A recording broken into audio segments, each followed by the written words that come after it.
How do you create a good data table? What does it look like? Because we talk about that all the time, right? One of the things that you have to do in here is create a data table to organize your results in an experiment.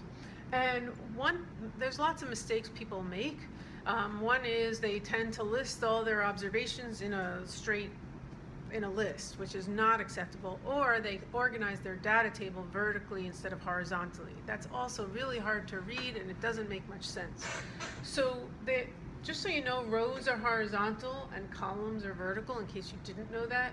And we're going to talk about independent variables versus dependent variables.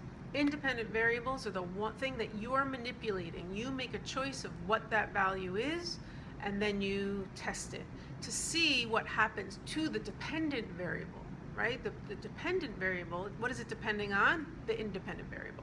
So the independent variable creates your data points, right? DP is data points. So you have one data point, two data points, three data points. So in other words, if I wanted to, if I said I want to see how fast something's going every meter, right? So I set up a car, I send it down the ground, and maybe in my data point, I'm going to measure it in 10 centimeters, and then here I'm going to measure at 50 centimeters, here I'm going to measure at 300 centimeters, here I'm going to measure at 400 centimeters, and here I'm going to measure at 750, like that.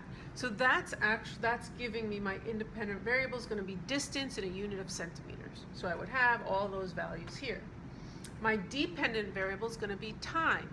So I'm going to see how much time does it take to travel that distance. So I'm going to measure the time 3 times. Those are my trials, so that I can average that. And for each data point, I'm going to have 3 trials that I can have the average of. And so I'm going to do that for each of those different distances. So that gives me all my data points with my trials and my average value from those trials. Sometimes I'm going to have a derived quantity, like maybe I want to find out the speed. Does the speed change? Well, I have to calculate it by taking my distance, dividing it by my average time, and I can get a speed. So derived quantity might be any kind of calculation that you do from your one or both variables.